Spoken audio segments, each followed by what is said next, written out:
Well, Square Enix. Boy, do we have some things to discuss and talk about. Oh boy.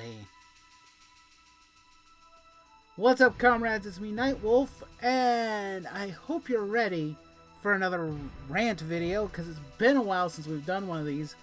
It's also been a while since I've raked Square Enix over the coals in a video format. So, we're going to be doing that again today. Now, I am going to be taking issue with Final Fantasy VII's Remake. Now, some of you may be asking, why am I going to be talking about this game? Especially considering that I have yet to actually play it, aside from the demo that I did play several months back. Here's what happened. I was planning to do a video discussing Square Enix, talking about their failures and one of the more personal reasons as to why, at this current junction, I don't trust them as a company, and why I think you should be very leery and questionable of what they're doing and the games that they produce. Now, while I was doing kind of my dig through the internet, kind of looking for ideas and thoughts and what some of the other fan base was talking about, I was like, Final Fantasy VII Remake. I was wondering how well the game had done, or at the very least to find out basically some reviews and consensus from the audience. Some people mentioned spoilers in their reviews, and well, I thought, at least initially, it's like, I know the story of Final Fantasy VII, I shouldn't have to worry too much about spoilers, considering I've already played the game. And oh boy, was I frickin' wrong. This is the reason why I don't trust Tetsuya Nomura. At all. He should not have been in charge of this game in any capacity, except for maybe character design. Him being a director, or having any influence on the story, was the worst possible idea that you could have ever made, Square. Now, I did defend the game's character designs several months back, or probably about a year or so ago, actually, when Tifa was revealed and a lot of people got butthurt over her redesign. Personally, I think that, one, graphically, the game looks impressive. The character designs look pretty solid. I'm not going to bash the game for that. The setting of Midgard looks fantastic, at least in most instances. The fact that some of it is lit in certain instances is a bit odd, but, you know, changes were inevitable. The one thing that I didn't want changed, or actually two things I didn't want changed.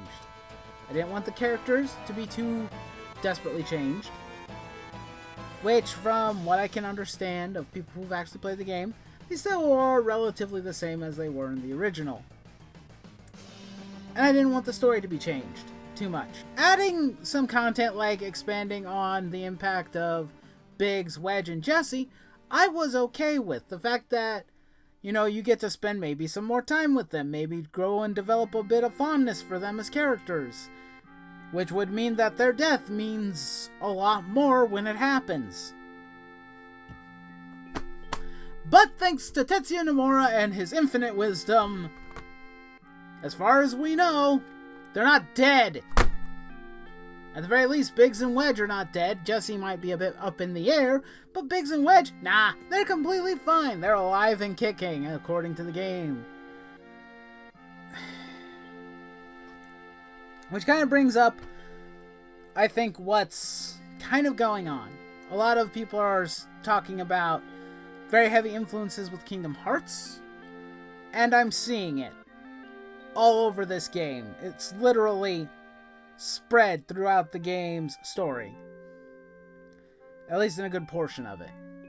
And, well, that means the original story is gone. The original story about things like saving the planet, environmentalism, death and life, identity, they're gone. They're just gone. Sacrificed for blatant fan service. Really, really blatant fan service from what I can tell. And the fact that death means nothing. I wish I was joking. I'm not. This is Gundam Seed Destiny levels of death means nothing. Biggs and Wedge survive. Who knows? Jesse's probably still alive and kicking. Barrett dies in this game. Now hold on. Before you get upset that everyone's favorite badass dies, don't worry. He comes back probably less than a couple minutes later.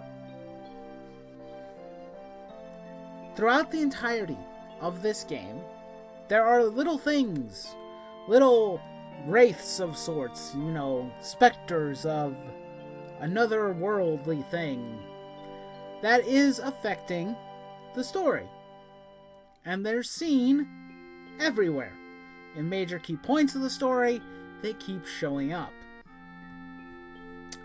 What they are doing is attempting to protect the timeline and protect, quote-unquote, fate. And because they do this, it dramatically affects what this is. This is not a Final Fantasy VII Remake. It says remake on the box, but it's not a remake. This isn't what the fans were hoping for. This wasn't what they were anticipating.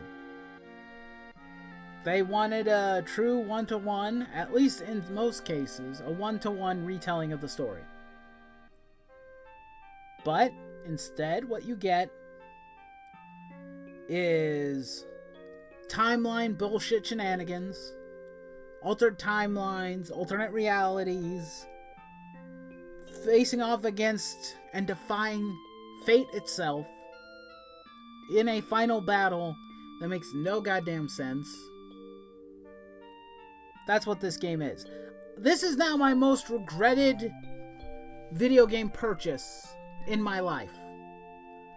I bought this for retail because when I played the demo, it didn't show any of this. It didn't say that there was going to be a lot of alterations and changes to the story. There was none that we were aware of.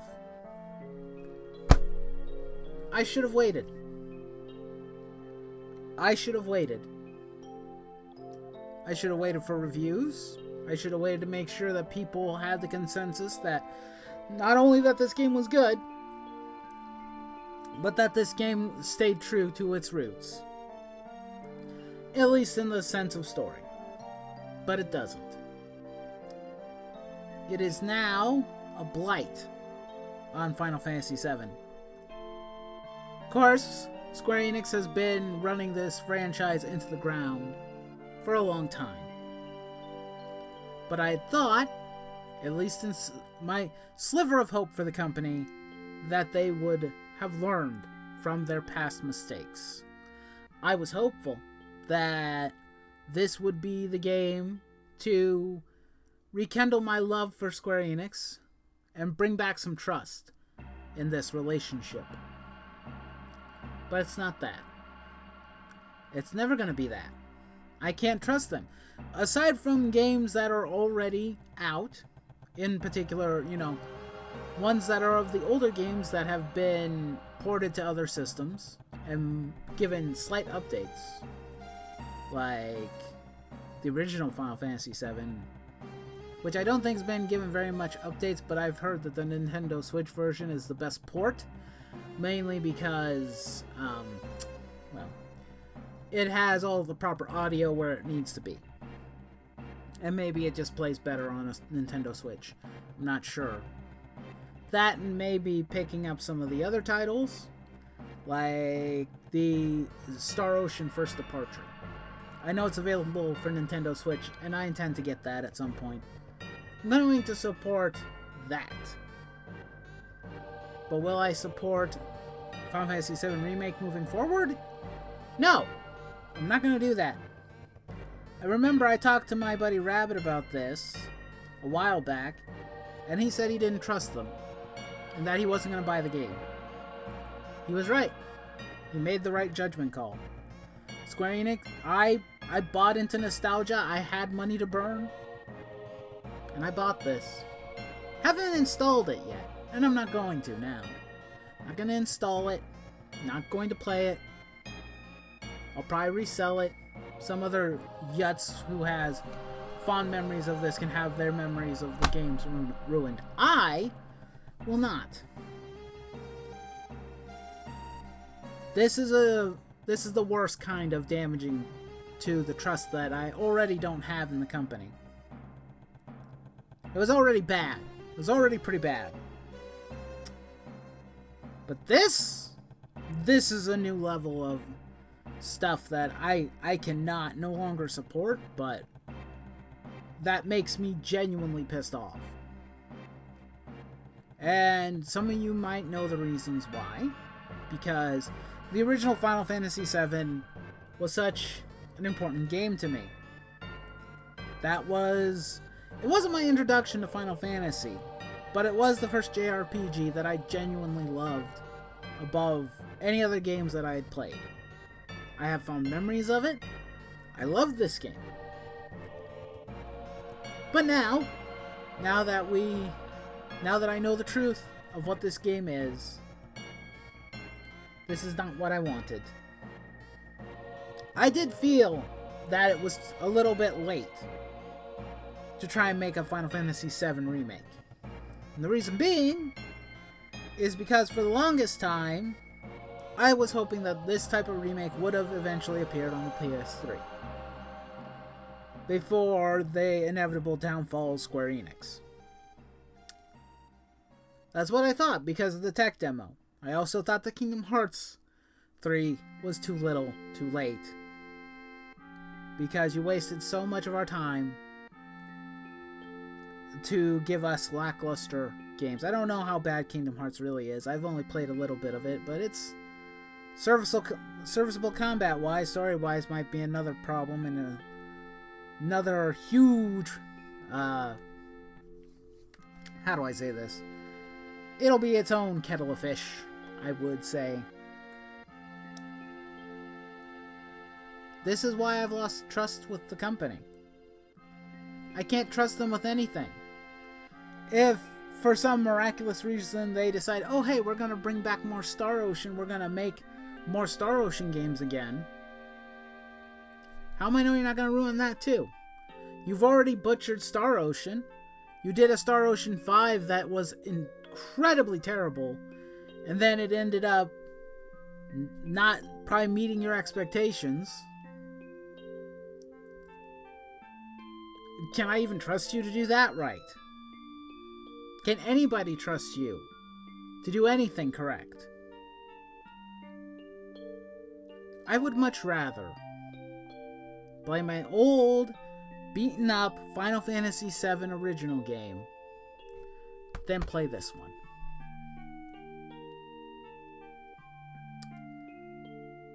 This is not the Final Fantasy VII game that people were wanting. Nomura is a hack. Not as a character designer, because as a character designer, he does a great job. But as a storyteller, he's the worst possible choice that Square could have made. And now,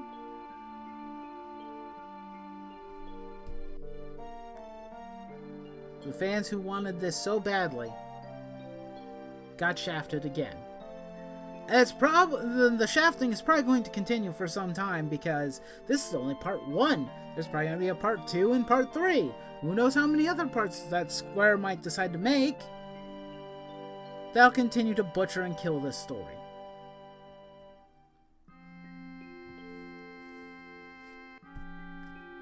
This is the game that makes me not want to trust. No, let me actually put it like this. Do better research. Do better research than I did for this, because I let my nostalgia get the better of me on this one. Do not trust the companies. Wait for reviews.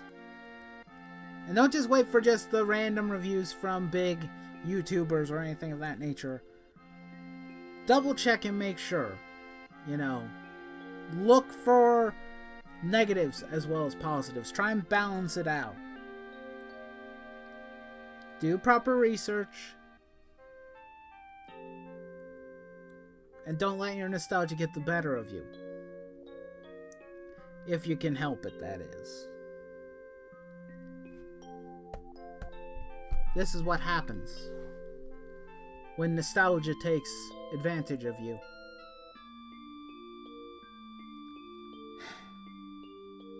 This is depressing. Sad. Could have been a great game. Could have been a 10 out of 10 game. It's not. And it never will be. I know some people were probably looking at Final Fantasy 16 and thinking that game may look cool. I don't trust it. That will probably go into the video discussing Square Enix as a whole. Maybe in the future, when I feel like making that video, but as it stands right now, Final Fantasy VII's Remake gives me all the reason not to trust them. With anything, really. Hard to trust a company when they can't even trust in their own creators who wrote amazing stories and put a lot of thought and effort into it.